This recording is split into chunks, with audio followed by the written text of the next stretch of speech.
Loudspeaker Studios. Hello friends, it's Chris Lanfear here with a Talkin Troma extra special edition. Today we are talking with Brian Flynn, the founder and owner of Super7, a toy company based in San Francisco that is making, among many other products, Toxic Crusaders action figures. We'll also be debuting today an exclusive action figure that is coming out for New York Comic-Con this week in New York City. So stay tuned, enjoy this video with a little bit of the history about Super7, and we will be right back with Brian Flynn here on Talkin Troma. Founded in 2001, Super7 is the premier pop culture design house and producer of lifestyle-oriented collectibles, toys, and apparel based in San Francisco. Led by designer Brian Flynn, Super7 has two primary toy lines: reaction figures at 3 3/4 inches that were inspired by the original Kenner Star Wars figures from the late 1970s, and Ultimates, which are 7 inches scale figures with premium decoration, accessories, and interchangeable parts. Super7 has also designed, manufactured, and distributed officially licensed programs for G.I. Joe, Transformers, Disney, Powell Peralta, and Peanuts, as well as for music legends the world over. The company released their first reaction figure based on the Toxic Avenger in 2017. Toxie made his debut as one of the very first Ultimates figures in 2019, along with a wave of reaction figures based on the Toxic Crusaders. An expanded Ultimates line for Toxic Crusaders followed in 2022. So I want to take this moment to welcome Mr. Brian Flynn from Super7 to the show. Brian, welcome to Talkin Troma. Hey, nice to be here. We're talking about some Toxie. We're talking about some stuff. We are talking Toxic Crusaders, and Super7 has seemed to have kind of a love affair with this property. What I was researching earlier, and there are 9 different variants of the reaction Toxie around out there. I don't 9. I would have guessed at least 7. I don't know about 9, but I would have guessed at least 7. There was the blue one originally. Then there was the same one with the Toxic Crusader color. There was the glow in the dark. There was the second version of the Toxic Crusader version. The one with like the dirty card. The dirty card, yeah. Then there was the actual resculpt for the Toxic Crusaders cartoon. Then there was Acid Rain Toxie, the Brain Dead Toxie, and then the recolor Remco style packaging Toxie. And then there was the one that, well, I guess it was at the Acid Rain one, the one that came with the Toys That Time Forgot as part of their Kickstarter. That was its own color, because that's actually this guy. That was the Toxic Crusaders color, but with the translucent green plastic. Yep. And, you know, it tells me I'm overdue for figuring out another colorway of that guy. Well, and the colorways keep going strong because there are currently 4 variants of the Ultimates Toxie, the most recent of which being the cartoon version, which is quite frankly my favorite version because it's the first time we've gotten one with an actual toon-accurate head and a toon-accurate blobby, which is very cool. Yeah, I mean, Toxie is, I don't know, I hate to say he's the gift that keeps on giving, but that's kind of how it goes. It's surprising how well he continues to be received. So much so that, you know, it's like, all right, got to make more Toxie or more Toxies. Well, I mean, not only that too, but like when you first started the Ultimates line, that for a very brief period, they were called deluxe figures. It seems he hadn't quite settled on the Ultimates branding yet, and one of the first of those was Toxie as well. Well, and what the deluxe was originally was, obviously it's our larger size format. The difference between the transition from deluxe to Ultimates was literally the number of accessories and heads and everything you came with. So we started with that line in deluxe, and it's like, it comes with some cool stuff. It's, you know, like a toy. It's great. And then we're like, all right, what if we go bananas? What if we just make everything? We just make the ultimate version. It's got like 3 heads and 8 sets of hands and 6 weapons. And then, so that was the transition to Ultimates. For sure. People were into that. We're like, let's just do that. And I've got to say, as someone who's been collecting really since the He-Man Classics days. Uh, this latest wave of Toxic Crusaders, officially Wave 3, even though a lot of people consider it Wave 1, I've got to say is Yeah, some of the best figures I think y'all have ever done. they're kind of preposterous. I mean, Junkyard is huge, and that tongue is massive. When I got the Junkyard box in the mail, I was like, this can't be right. Like, Yeah. there's actually like a scale to this dude. Whereas, obviously the Playmate ones were all, they were all within scale of each other, but they were very small, very recessed because they had to fit into, God, what, a $3 price point back in those days, something like that. I think you would love to think it was $3, but I think even then they were $6.99. I think Well, they probably were. I just remember when the series got canceled, they hit the clearance bins pretty quickly, and then they were $3. it's an interesting thing with toy lines. I find that a lot of the vintage toy lines sometimes that people have great affinity for were the toy lines that ended up on clearance because that meant they got a fair number of them because they were affordable and Hmm. their parents could get them or splurge for them or they got extras. Where if it was like a really popular toy line that was always at full price, they only sometimes, depending on the people, but sometimes they only had a couple. But some of those really great toy lines that also went on heavy clearance for a long time, people love. I mean, Silverhawks kind of falls into that. Like, there's lots and lots of waves of Silverhawks, and yet that show only lasted a brief time. So, but they Yeah, were all on clearance and you could get them. And I think that's the same thing. Like for a lot of people, if you ask them about Beetlejuice, they're like, you squeeze its leg together and it pops apart and his head's on a cockroach. And it's like, no, no, we're talking about the movie. They're like, I don't even know what you're talking about. yeah. The For toy. for a lot of people, it was the toy line in the cartoon series, which Yeah. lasted for several years. But like Toxic Crusaders is kind of an interesting one because it ran for 13 episodes, one season.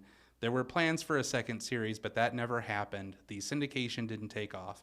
And what's strange is that like the entire crew that made Teenage Mutant Ninja Turtles, from MWS Animation Studio to Coloronian at Playmates to the people at Anaglyph Studios and Varner Studios, like they were all putting the same energy into this that they put into Turtles. Why do you think Turtles took off and Toxic Crusaders didn't?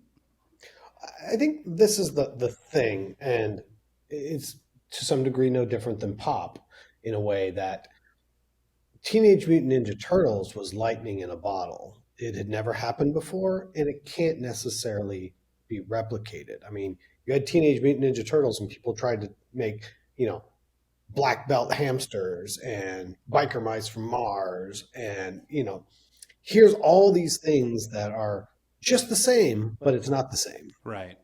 you know?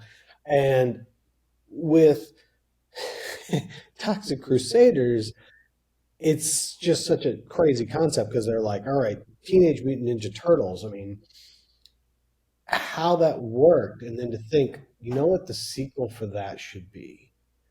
How about that Toxic Avenger movie? We'll make them gross. Hmm. And it's like, I think they were trying to channel half of Garbage Pail Kids and half of Teenage Mutant Ninja Turtles, and they figured that could be the evolution.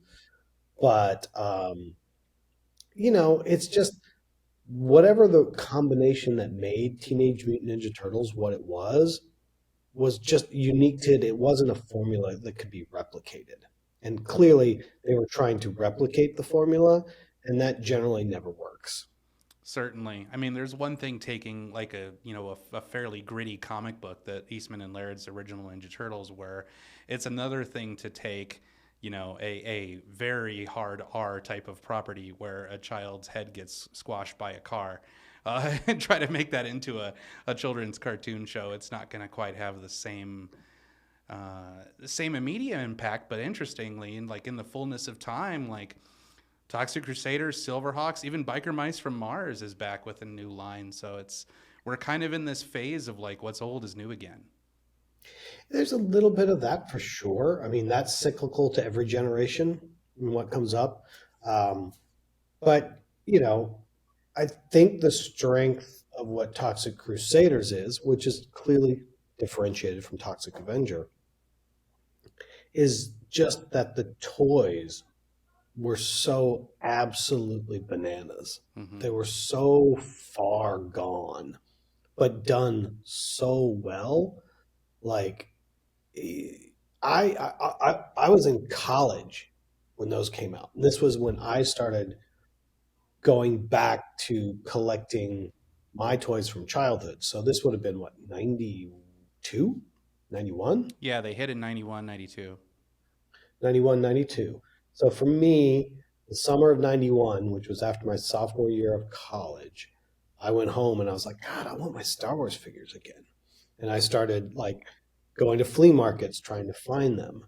And I was like, well, what else is being made? And I went into the toy store, and obviously I know what Toxic Avenger is, but I see the Toxic Crusader toys, and I'm like, these are the most bananas, screwed up things that have ever been made. Like that little era, the stuff they made for some of the stuff at the tail end of Real Ghostbusters, the stuff that they were making for Toxic Crusaders, the stuff they were making for Beetlejuice. They succeeded in making Aliens a line for kids, all in that time frame, and you're just like, these are the most bonkers toys I've ever seen. And for me, Toxic Crusaders was one of those. I had everything back then.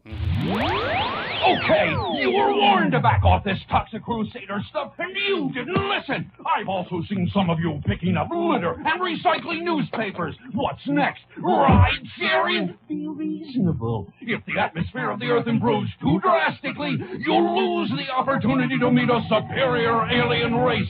This Toxic Crusader thing can only end one way. Either you chill out or you check out.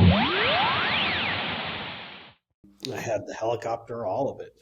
And it was there's no toys like Toxic Crusaders. And I think that that's why it has such a life outside of Toxic Avenger. It's the toys drove it, not the animation. Absolutely. I mean, there's people who love the toys and grew up collecting those that never saw the Toxic Avenger movies, or Yeah, were way too yeah. young, to watch them when they came out. So, I mean, it's kind of genius in a way, but it's also like, perhaps before its time in a way too, because now there's been this kind of appreciation and this resurgence. I mean, there's a Toxic Crusaders video game coming out early next year, which is kind of incredible when you think about it. Man, please tell me it's like a side-scrolling 16-bit Yep, game. it's a side scroller beat 'em up. See? If you've seen Shooting TMNT fish in a Shredder's barrel. Revenge, it's very similar to that, but it's been in production for 2 years prior to that, so it's really gonna That's really it. be cool. That's all you got to do, and everybody will just line up and be like, "Here's my paycheck. Mm-hmm. Let me do this." Exactly. We took chocolate and peanut butter, put it into a Reese's peanut butter cup of Toxie. Yes. Speaking of Reese's Peanut Butter Cup, let's not bury the lead. Part of the reason we're talking today is because you are unveiling a New York Comic Con exclusive variant of the Radiation Ranger that glows in the dark, that has not been done before. I mean, the Radiation Ranger itself just came out last year with Wave 3. So what made it a good time and a good choice to go glow in the dark on this army builder? Well, I think first and foremost, if anybody has paid attention to Super 7, they know that we will use any and all excuses to make things glow in the dark. So, there's never a bad time for glow in the dark. And then secondly, for whatever reason, in the vintage line, Radiation Ranger was my favorite character in the vintage line. I liked Major Disaster. I liked Bonehead. I liked the other ones, but I don't know. It was something about that striking yellow that he was always my favorite. Yeah. And I could always imagine him as glow in the dark. Like, he just looks like he should glow in the dark. Mm-hmm. So yeah, it's interesting. Yeah, the colors on that are so vibrant with the yellow and the pink on the backpack and everything. It basically glows without having glowing pigment. It's pretty incredible. Yeah. And that figure was sculpted by Varner Studios, who did the entire line, specifically Eddie Mosqueda, who sculpted several figures for the line. And he said that the Radiation Ranger was one of his favorites. Because when Troma tried to get Toxic Crusaders produced, they had Toxie, and they didn't really have a lot of other character designs. They were basically hoping that Playmates and the team at Varner would kind of help come up with characters. And so Eddie Mosqueda essentially invented the Radiation Ranger. So everything that we love about that sculpt comes from him.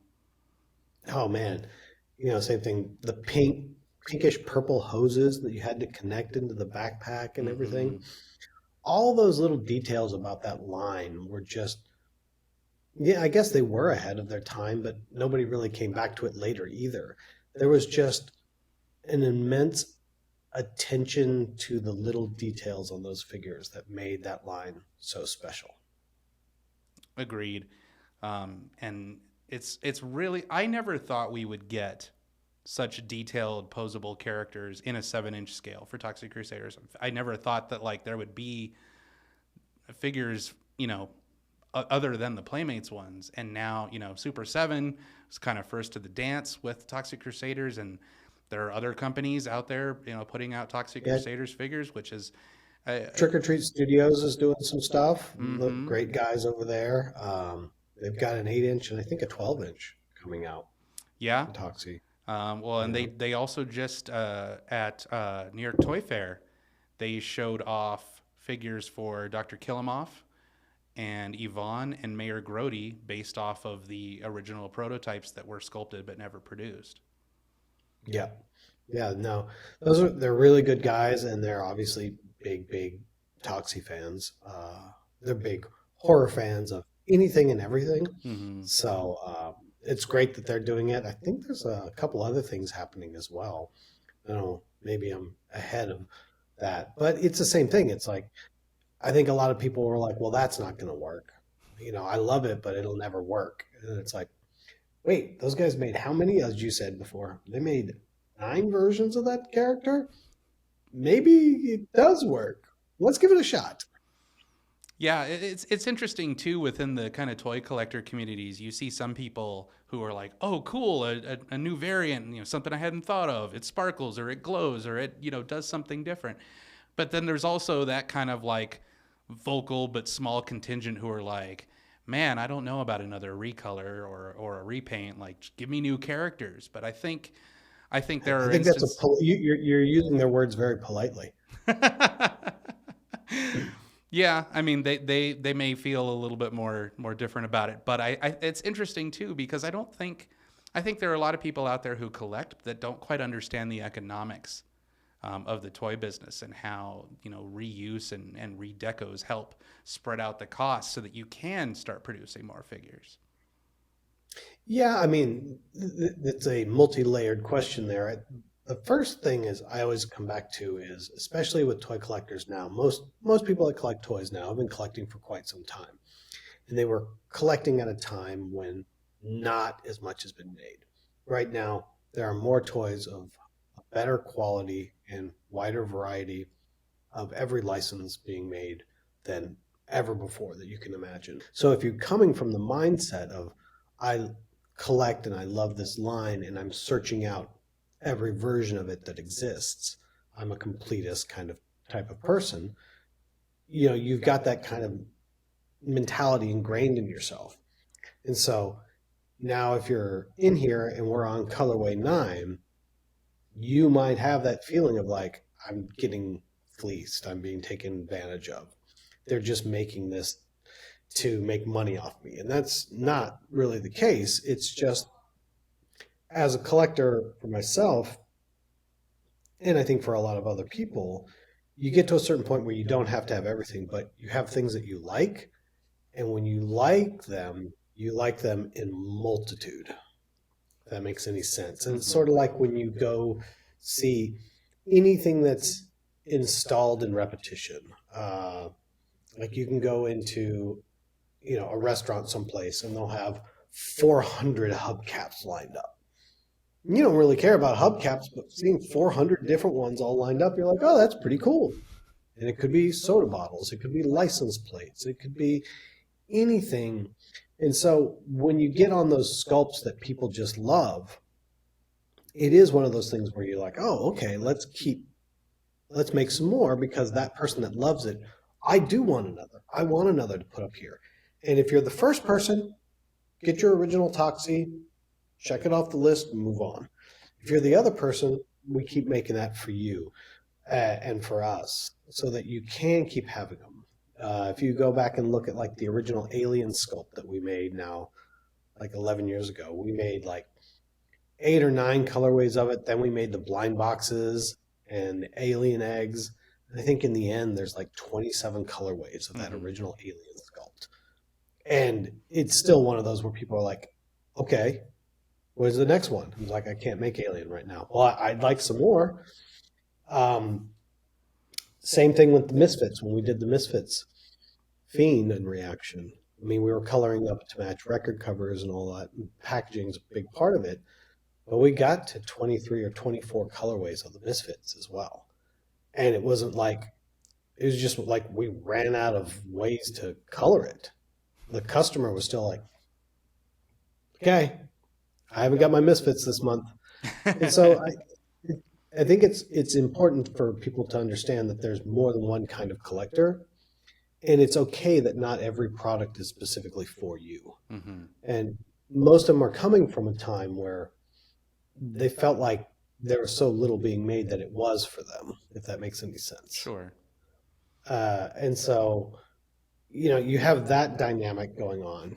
Secondly, with certain lines that we have, not necessarily saying this one, there are times where we go, I don't think I can sell enough of these to overcome the cost of tooling and the cost of production.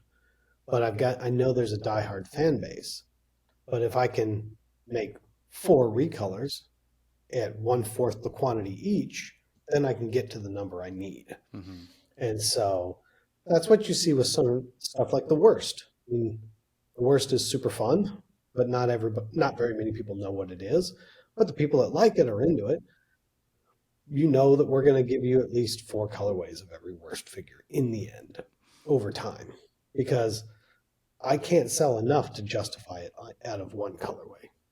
So that makes a lot of sense. And it's not something I think a lot of people consider. And also the fact that, like, as a collecting community, we're kind of spoiled by an embarrassment of riches right now. Completely.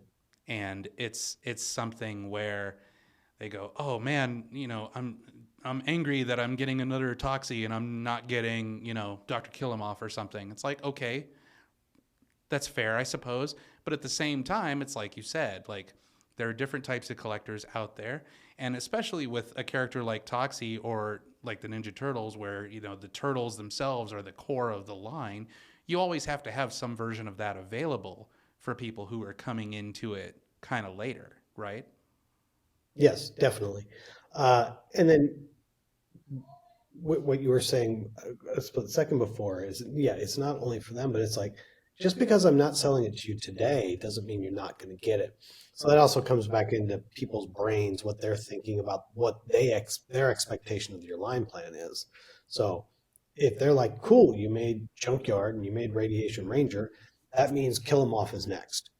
And when Kill 'Em Off isn't next, I get very upset, because clearly we'd been talking about this, but they had been talking about this. Mm-hmm. That internal dialogue sometimes. But that doesn't mean that I'm not going to get to it. I just haven't yet. That's actually one of the most common questions we got from our audience when I mentioned that we'd be talking, was kind of what you can speak to in terms of Super7's commitment to the line, because there is a unfortunate sentiment out there from among some people that they're hesitant to collect the line because they don't know that they're going to get all of the characters. What do you say to people who feel that way?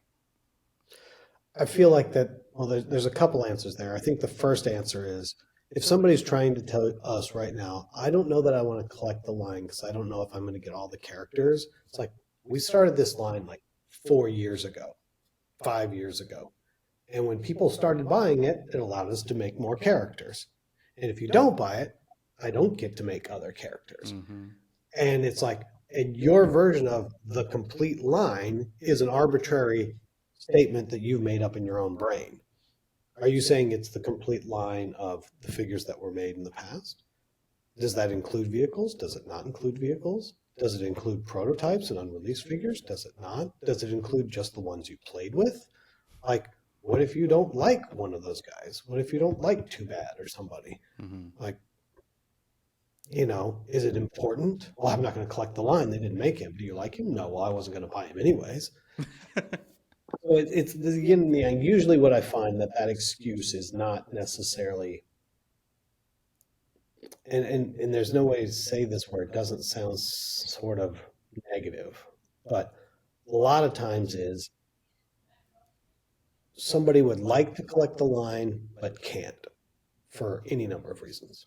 Might be financial, might be space, might be desire, or simply that they feel like they need to speak up in some sort of forum or some sort of setting because everybody else is talking about it. And it's much easier to deflect and say you can't because of reason X or Y, rather than actually saying, you know what, it's not for me. I'm not interested, because they want to be part of the conversation. So I don't have anything to say to all those people, but like, if you're telling me you're not going to collect the line right now because you don't know where it's going to go, like, really? We've been around for a while. Yeah. It's slow going. I agree. But, if you don't know where the whole line is going, you would have never bought any of them to begin with. Right. I mean, and it's a marathon, not a sprint, right? I think people are, again, spoiled by the frequency with which, certain other more mainstream lines that are sold in retail stores come out. You look at WWE and there's 10 new figures every couple of months. You look at Masterverse, there's a ton of new figures all the time. Like, there are certain lines where they're just being pumped out. Marvel Legends, another great example. But yeah. And Marvel Legends has been making figures now for what, 15 years? Yeah. At least. Like, they built a community of people just around Marvel Legends, but it didn't start that way. Right. But what's interesting too is that, like, I think people do this kind of apples to oranges comparison where they look at what companies like Super7 are doing and they look at what companies like Mattel or Hasbro are doing, and they expect them to be the same, and they don't quite understand why it isn't. This gets brought up a lot where people, especially when we're talking about price, and how I like to kind of phrase this for people, it makes it a little easier for it to understand, is like, all right, everybody is talking about this, right? All the fans are talking about this. Everybody I know bought one. You guys must be killing it. I'm like, all right, when you walk out of the door, you wake up in the morning, you walk out of the front door to go to work, take your kids to school or whatever it is, through the entirety of your day until you come back home, do you ever run into a single other person that collects toys or is interested in toys or knows what it is that you collect or are interested in? And the answer is no, unless you work at a toy store or you're sitting there waiting for the doors to open at Target with the other guy going to run to the back wall. Right. Like, go. It's the sprint. I'm going to beat the Hot Wheel guy. Hold on. There's far fewer of us than people want to believe, because they go back and whether it's their Instagram algorithm, their Facebook algorithm, the groups they're in, if they're still on forums, the forums they check, the YouTube content they digest, whatever it may be, they're in a loop of people that are interested in what they're interested in, because they wouldn't watch it if they aren't interested in it. But that group is much, much, much smaller than I think anybody really believes, because room full of a couple hundred people feels like a lot of people, but it's still only a couple hundred people. Well, and also too, I think, there are other companies who benefit from economies of scale. You look at Marvel Legends, or even like the Playmate stuff with, like, Ninja Turtles, Mutant Mayhem. They're putting 1 or 6 or 10 of every figure in a wave in every Walmart and Target in the country, and that's just the US. Well, let's back that up real quick. So we'll do some quick math. So first off, getting a figure up and running. Let's just say, for easy math, it's going to cost us $20,000 in tooling. to get a figure up. All right. If you make 1,000 figures, that means that $2 of every figure is going to have $2 worth of cost in every one. If you make 10,000 figures, it's 20 cents. If you make 100,000 figures, it's 2 cents. So first, talk about cost versus how many you make. So, there are roughly a little over 2,000 Targets. There's a little over 6,000 Walmarts in the United States. So if you're talking about Teenage Mutant Ninja Turtles, a peg goes at Target and Walmart. That's 6,000 pegs if they're in all stores. And those pegs are usually racked 4 to 6 deep. Depends on the kinds of store. Mm-hmm. But let's take it to the bottom side, which is 4. So initial setup, not replenishment, just initial setup at those stores is 24,000 pieces. Then replenishment. So replenishment is usually at least double. So those guys are banking on 48,000 minimum just before they even get started, just to see if the product is even successful. And that's 48,000 for one peg. But like the new Turtles set just came out and they have like a dozen figures. Mm-hmm. 3 wide, 4 tall, or 4 wide, 3 tall, whatever. So 12 figures in a line, or sometimes they're double. Same figure will be on 2 pegs. But whatever, say it's 12 different figures. They're loading in 500,000 figures, day one of that stuff. That's why it can be the price that it is. So somebody like what we're doing is we're not loading in like that. We're not selling through like that. When you talk about some of those pegs, and they're designed to turn like a figure a week. Mm-hmm. So that means that peg stacks with 4 and they sell a figure to a figure and a half a week. It's replenishing every 3 to 4 weeks. And then they set it usually twice a year. So you can then go backwards and go, okay, if it's 4 per month to 6 per month over 6 months, same thing. That one figure is being made 250,000 to 500,000 units. So all the tooling, economies of scale, everything comes into play. Where we're going to do something, we're going to make it one time in a very small run, and that's it. That's all there is. And it's for a very finite group of people. The amount of people as an adult looking for a toxic Avenger versus the amount of 8-year-olds looking for the latest turtle is a vastly different number. Mm-hmm. And that's why you generally don't see anything. That's why the collector stuff is where the DVDs used to be, because we can't compete with the dollars that they generate. I simply cannot move that many things off a peg. The peg speed in collector is radically different than the peg speed in the toy aisle. But even then, if you're talking about the Hasbros and everything else, their comparable product with less stuff is still $29.99 these days. And somebody's like, yours is so much more. And it's like, it's more, but it's not disproportionately more. Right. When you take into the amount of plastic, the amount of tooling that goes into it, the, packaging that has a lot more work put into it. I mean, there's spot varnish on every package, there's the window box, there's everything. And that all adds up when you have something that's designed as kind of I suppose like a premium experience versus a Marvel Legend there's, a warehouse full of them. And it is part of that experience. Like you want everything to be custom. Like you don't need what I make. So when you touch it, the first thing you're going to touch is the box. So the box needs to make you feel just as good as the toy when you finally get it out of the box. And, I think what people also, look at, which is invisible to a lot of people, is just the extra expense in the kinds of plastics that we use and the different things that we do. It's like you don't hear about our figures breaking, limbs snapping, things like that. Doesn't happen because we're paying for a better grade and different materials. There's a lot of different materials that we use. It's different than what you might typically get. And it's not, I'm not trying to trash that other stuff. I'm not. It's just that that's why it's more expensive, because if you get it from me and it breaks, that's a problem. Mm-hmm.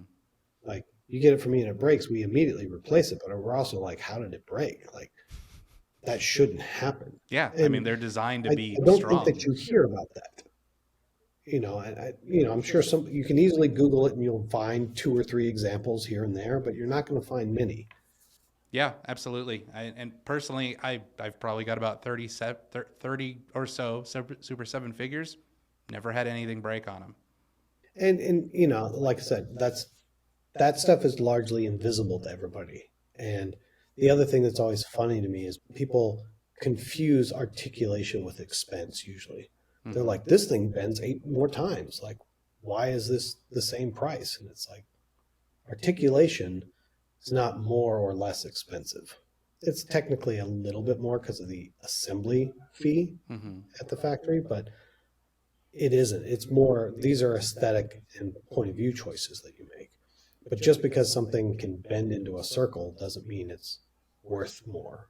Right. Or And more expensive to make. I remember seeing another interview that you did where you talked about the aesthetic choice of, yes, you could include another, elbow cut that allows it to rotate like this, but the amount of plastic that you have to cut out of the joint to do that, it loses kind of the overall appearance that you're going for. And I think anybody that buys, collector figures should understand like why those choices are made. And if it's not for you, it's not for you. That's fine. But like, there's 8 million other choices out there too. So what are you worried about? Yeah, I mean, it's that tricky part again where, being able to understand that you don't have to have everything, and not everything is designed for you, that there are other collectors out there, is a little tricky for some people. And just, I don't know, it's a fine line, because nothing that we're making is, essential. Mm-hmm. So if it doesn't hit you in the sweet spot, don't buy it. It's okay. And then you run into, once again, for a lot of people, if they've been thinking about something and they want something, and, let's make it up today, whatever, this bird as a deluxe figure, and I've been wanting that my whole life. And then somebody makes it, but it doesn't look like that, or it doesn't act the way they want it to do. It's almost worse when it's close, but not the way it was supposed to be, than if it was completely wrong. Right. Like, being 85% of the way there is more infuriating than if it was 50% of the way there. Because then they can be like, oh, well, it's fine. I hadn't considered that, but that makes sense. Yeah, it's just, because once again, people are emotional about this stuff. It's not, I feel like I'm repeating myself, but people buy this for emotional reasons. They don't buy it for logical reasons. Sure. They don't need it. Yeah. And so You're in the I'm business of delivering nostalgia, and that's it's going to hit exactly right for some people, and for some people it's not going to match what they had in their head, so they're going to, either complain or not buy it, or both. But okay, whatever. Yeah, and hopefully maybe the next one does hit you the right way. Sorry that this one doesn't, but there's also a guy sitting next to you. At least I hope there's a guy sitting next to you that's like, dude, I love it. It's amazing. When the first Toxie Ultimate figure or Deluxe figure got announced, I was that guy. I was like, I am buying this. First thing I'd ever bought from Super 7 was that figure. Thank you very much. I had heard of the company before then through the Motu Classics, but I hadn't ever purchased any. So I was like, well, I don't really know who these guys are, but this is like one of the coolest things I've ever seen, and I can't see anyone else making it. So hell yeah, here's my money. Yeah. And then, when it showed up, it's the same thing too. A lot of people really like having to prepay and wait a year. That's a lot for people. Sure. Because it feels like an eternity. Mm-hmm. And for a lot of people, I feel like they were like, I forgot I ordered that. And then Yeah. they showed up like another present. Well, it feeds into the emotionality of the whole thing for people, right? Yeah, I mean, like I said, I keep blanking on his name, and he'll remind me via Instagram. But when we went to PowerCon, it was right after Toxie had shipped, and there was a gentleman there who Junkyard was his favorite growing up, and he showed up and he had made a necklace to carry his Junkyard around. He was walking around with this necklace with Junkyard Wow. holding on through it at the show because he was just so happy with it and wanted to take it with him everywhere and show everybody. And I mean, that's the business I'm in right there. Mm-hmm. I mean, and like I said, it really is one of the coolest figures I've ever seen. I mean, I don't even have the good tongue head on here right now, but like, how can you not love this thing? It's incredible. The painting on it, the sculpting on it, like the details, like the bandages on his tail and how matty and dirty he looks, yet still kind of like, I don't know, lovable in a strange way. I mean, he's still a little cuddly. yeah. I mean, that's a hard aesthetic to try to hit. Right there. Yeah. You want to cuddle up with your Junkyard. Exactly. So getting back to the line, we're kind of going all over the place, but so we did have listeners submit some questions to us. So right. We've got a few for you. The first one being, so far there's only been one wave of Toxic Crusaders reaction figures, and if we are talking about the original 9 Playmates figures, that leaves 3 characters still to do. Is that something that's still on the roadmap in terms of production? When we're talking about Toxie in reaction form, that definitely, like, Toxie himself seemed to resonate. The rest of the Crusaders did not really resonate. They did not do particularly well. And what I think happens there is reaction, obviously, for everybody listening. If you don't already know, I assume you do. If you've made it this long in this video, you know. But it's a throwback to the old Kenner aesthetic. It's the 1970s to 1980s action figure format. When you're talking about something like Toxic Crusader, those kids didn't grow up with that aesthetic. Mm-hmm. So if you've got the Varner figures and you look at those 3 3/4 reaction figures, you're like, these regressed.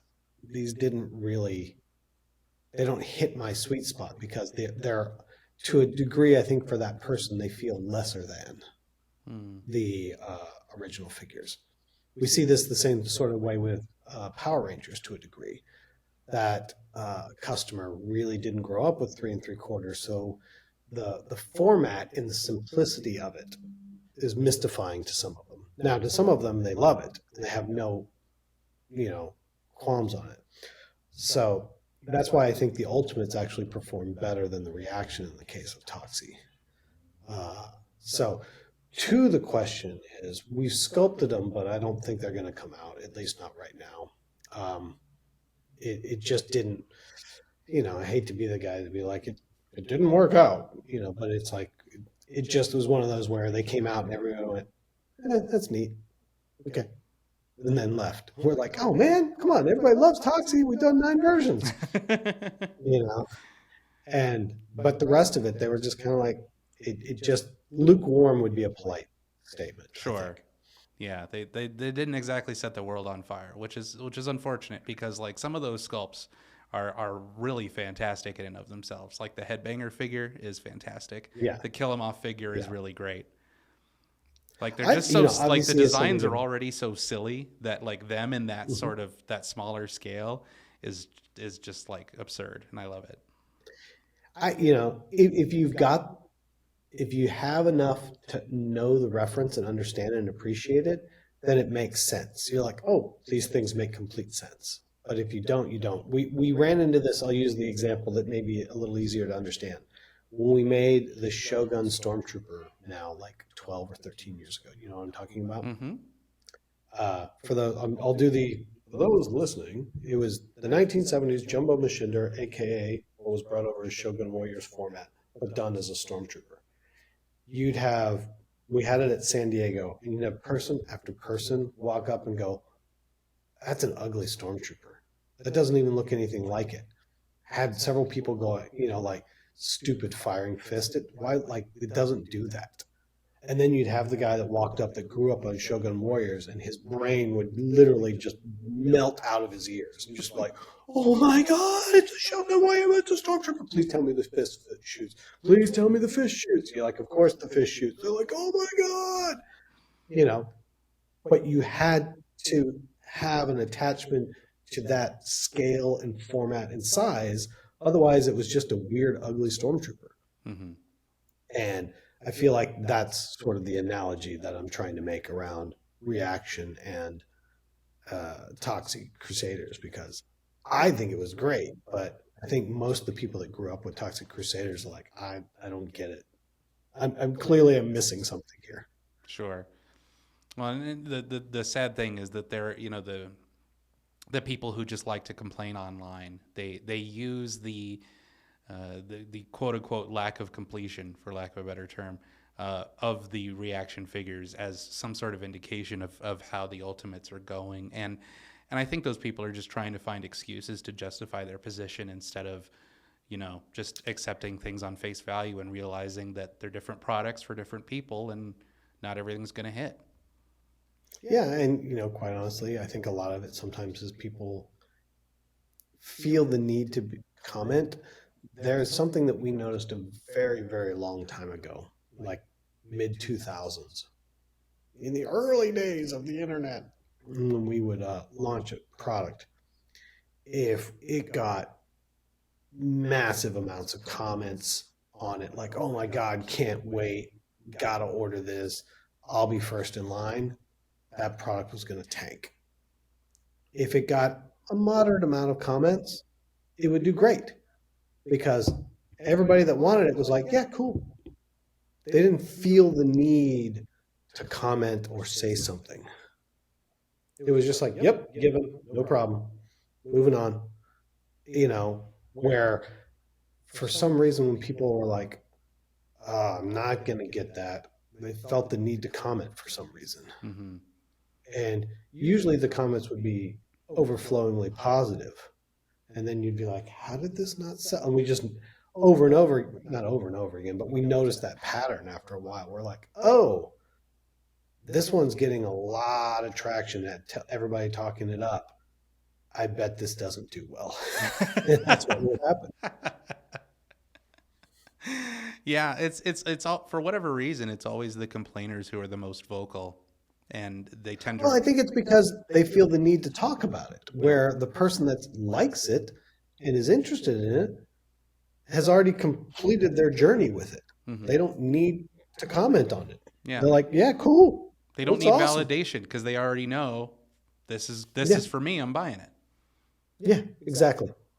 So I'll use that as a thing. Like, that's why the like button is so interesting, if you will, in that context. It's like, as you're scrolling through and you see something awesome, you don't need to feel that, oh, hell yeah. You just go, like, moving on. Mm-hmm. Unless you have something editorial that you need to say, you don't. And so in a lot of ways, the editorializing is either the person that's really in love with it and is like, oh my God, or the opposite. And so you hear a lot of the opposite. And that would be the things where people would be like, see, this line's dying. All you see is negative comments online. And I go, and I look at our orders and I'm like, this is the best line we've ever made. Like, we sold more of this one than anything previous. Mm-hmm.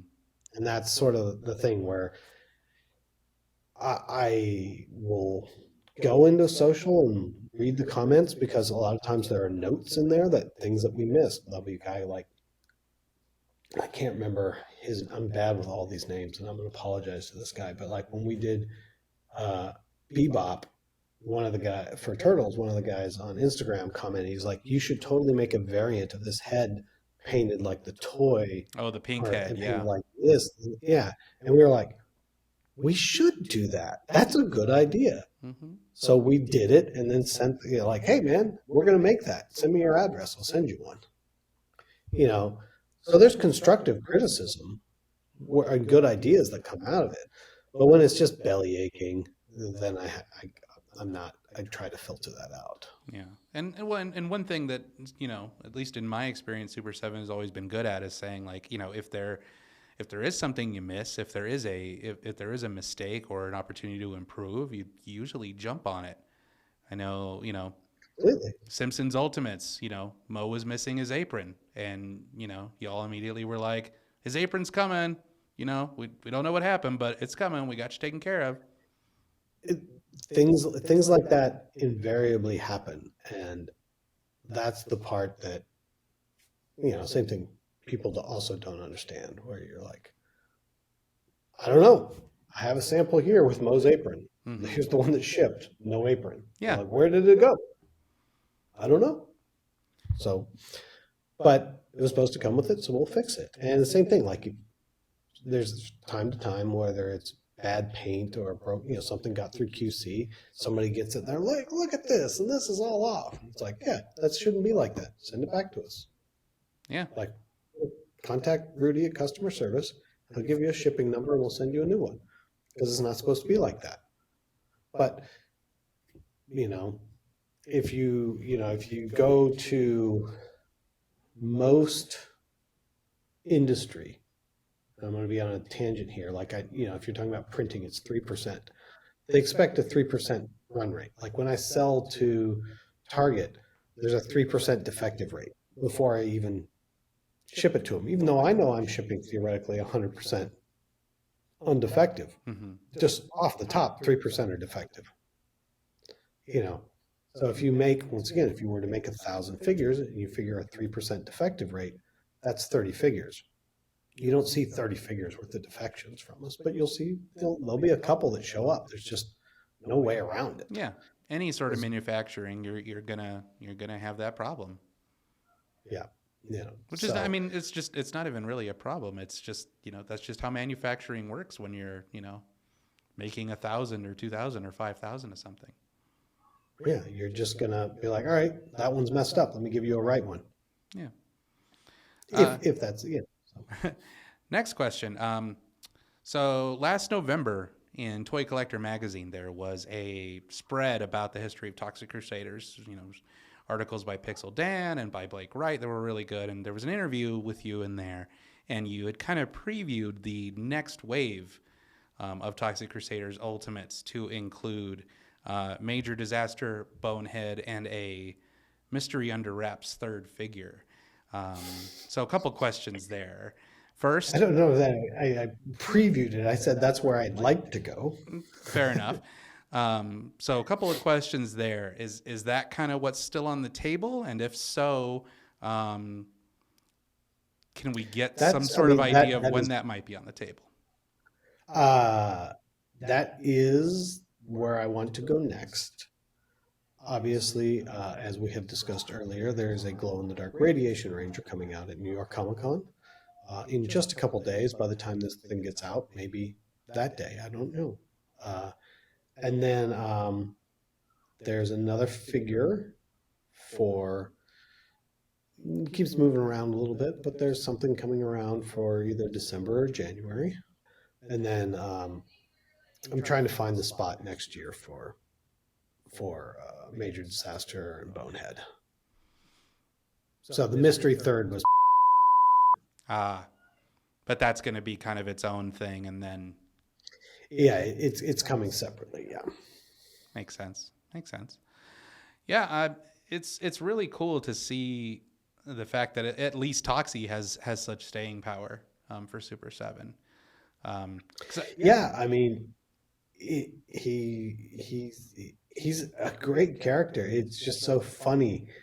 Like when we made the first one, we were like, fuck it, we're going to make this. No one's going to care, but we care, so let's just make it. And you were like, whoa, hey, people like Toxie.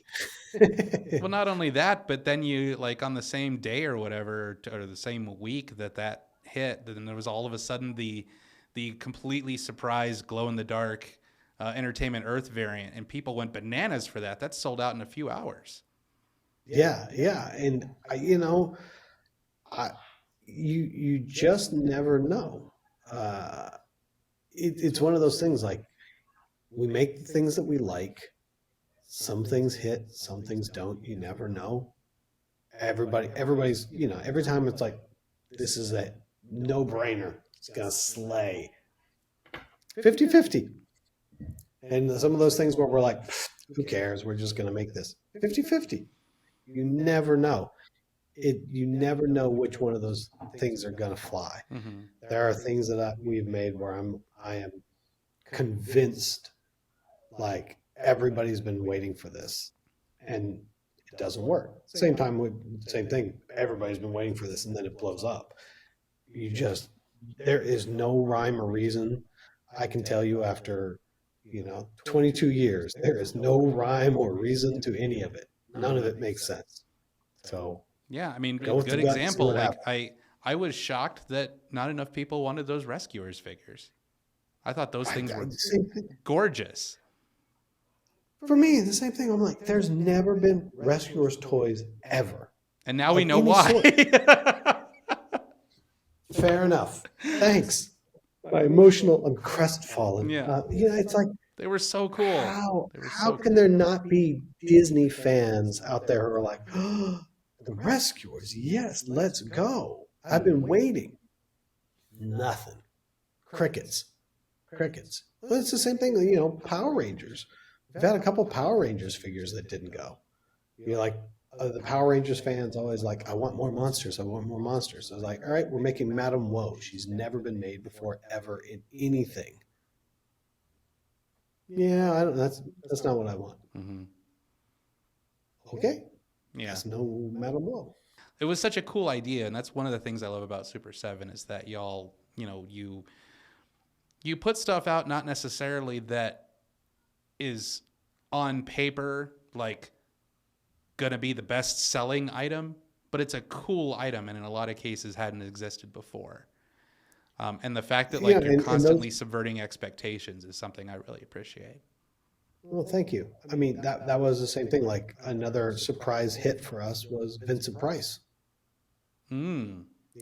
When we made Vincent Price, I was like, I think it would be cool. Just make Vincent Price. He's an icon of horror. Absolutely. Let's just make Vincent. No big. And then it was like, everybody else was like, yes, I've been waiting for Vincent. I did not know that. I can relate to that. I mean, I love Vincent Price, but for me, like most recently, I was like, there's going to be a Debbie Harry reaction figure. I'm buying that yesterday. Gonna be Blondie. Yeah, and the funny part is, of course, is that, we're making it, and she's like, what about this? What about this? What about this? And I'm like, I got to get the first one out first. Well, I mean, for the debut, I think the parallel lines, Debbie makes the most sense. I think that's a great one to go. Yes. But yeah, she's got a lot of iconic looks that could go for a while. Yeah. And the same thing, like, when we did Devo, I'm fairly certain, people are going to buy Mark. Mm-hmm. But are they going to buy the other members of the band? And we're going to make all 5 members of the band in all 5 different outfits. And, so when we got to release Bob 2, it was definitely a bit nervous. Like, it's iconic, but, Mark is the face of the band. And nope, Bob 2 did great. Well, Wonderful. and also, music fans aren't necessarily toy collectors. Like, there's obviously crossover, but not as much as I think a lot of people might think.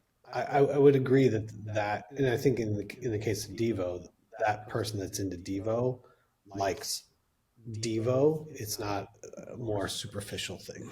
For sure. Though I think very a good con exclusive would be, although the licensing might be nuts, might be Devo as they appeared in Heavy Metal. Personally, I would buy that set and have the licensing would not be that difficult, actually. I hadn't actually considered that. See, these are these things. Well, see, because you got Devo, which obviously, like, you guys, you're working with them, but then you'd also have to license Heavy Metal from Sony. So I know that gets kind of weird when you're crossing over IPs. Yeah, no, we do that a fair amount. We've got some really cool crossover type stuff coming, where it's got to be split royalty. You just have, that's the hardest part, is just getting both sides to agree to take half the money. Sure, just making the numbers work.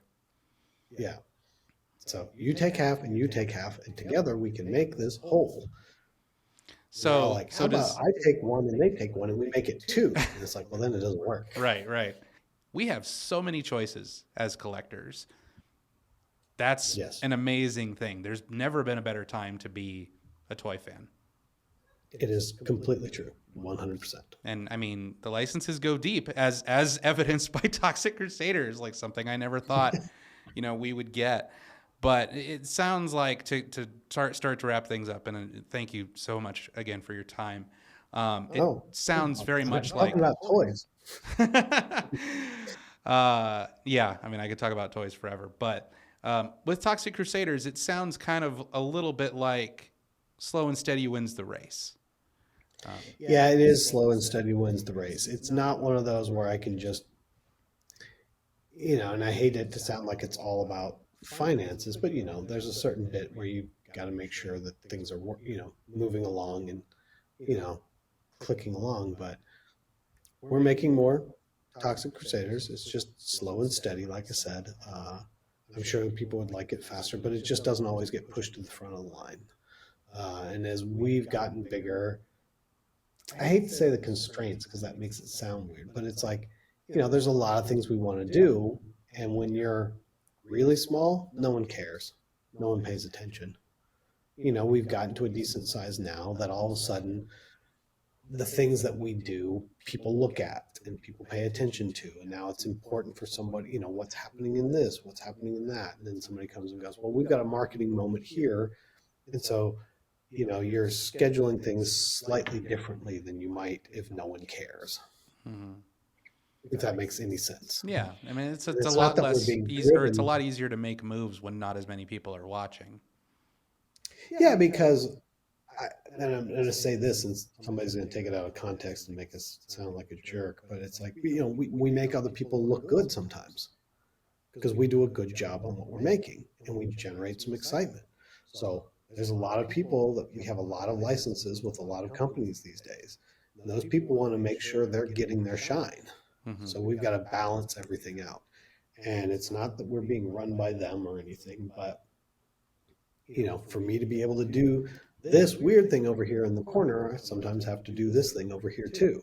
And that allows me to do those things. So, we'll get there. Like I said, the Toxic Crusader Ultimates finally landed, in August, I believe, in people's hands. We're hot on the heels of that August with, now that you've got it, I got another one for you. Here comes Glow Radiation Ranger.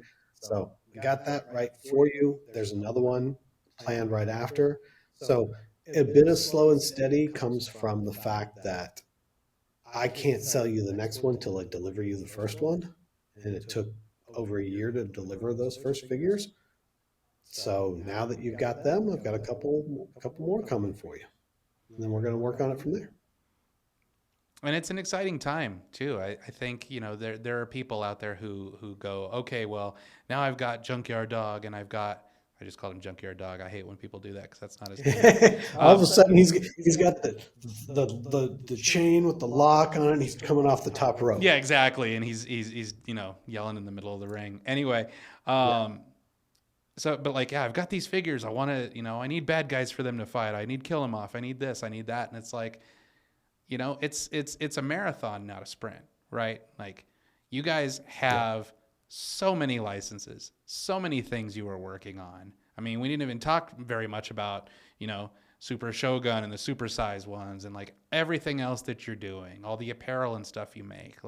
People need to understand too, I think, especially compared to a company like, Hasbro, for example. I mean, Super7 is still a small company, and you're balancing all of those things. Yeah, a small company would be, compared to Hasbro, would be a humorous anecdote at best. I don't, we're a rounding error. Right. Yeah, and it's just that thing. It's also being cognizant of how much stuff can come out at any given time. I can't just make everything all the time for everyone. Mm-hmm. There's not enough people and not enough dollars to support that. So I try to be cognizant about how often I come out with stuff to pace people. I'm not the only line they collect. I'm not the only license they collect. I'm not the only company they collect. So you got to be realistic about how often things come out, how much you're asking the collector to pay, how often, so that they can keep collecting it and have fun with it. And that's the ultimate goal, is it should be fun. Yeah, and I always tell people, if you're not having fun, then find something else to do. Find something to do that doesn't stress you out. You know, if it's not bringing you joy, then really, what are you doing? Exactly, 100%. And on that note, you can purchase the New York Comic Con exclusive Radiation Ranger Toxic Crusaders Ultimates figure at New York Comic Con this week at the Javits Center in New York City, and online at super7.com as well. Yeah, there'll be inventory slated for online as well. So excellent. So usually the Monday after. Excellent. You know, so we'll make sure that we save a little bit, because we know not everybody's going to fly to New York. So we'll have some online for you too. The last listener submitted question that was sent to us was, let's do it. I feel like I know the answer Bonus to it, but question. we'll ask it anyway. Yeah, bonus question. Bonus round time. I know the license is for Toxic Crusaders, but there are people out there, I don't know how many, but more than a couple, who would like to see characters from the greater Troma universe, such as Sergeant Kabuki Man or Troma the Sergeant Nuclear Kabuki Rodent. is the one I get asked about the most. Yeah. What are your thoughts there? What are my thoughts? My thoughts right now is I need to get some other Crusaders out first, but I'm not opposed to it, and you never know. How about that for a cagey non-answer? It's better than a non-answer, I think. Yeah, no, you know, it's like first up is next would be more Toxie stuff, and then we'll see. Sergeant Kabuki is the one I get asked for probably the most within the Tromaverse, and you never know. You never know. Yeah, I mean, it's a niche within a niche within a niche. So I mean, people have to be realistic about their expectations. But it's a croissant wrapped in a pastry. I guess a croissant is. I was going to try to think of like 3 pastries. It's a turducken. How about that? We'll just go. Yeah, it really is the turducken of IP franchises. So yes. Well, Brian Flynn, thank you again so much for chatting with us. Everybody watching this on the day it comes out, look for the Radiation Ranger Glow in the Dark at New York Comic Con, or stay tuned until just after New York Comic Con to be able to get them at super7.com. Brian, thanks again so much for your time. We really appreciate it. No, thanks for having me. This was great fun. I'd like to take a moment to thank Brian Flynn for being so gracious with his time and chatting with us, as well as Jen Bezer from Super7 for giving us the opportunity to unveil the New York Comic Con Radiation Ranger action figure. The future looks bright for both Super7 and for Toxic Crusaders, and I'm sure we'll be hearing more from both very, very soon. In the meantime, this has been Talkin Troma Extra. I am Chris Lanphier for Zach Bynes and everyone else here. This is Loudspeaker. This has been a listener-supported production of Loudspeaker Studios. For more on this and other programs, visit loudspeaker.org.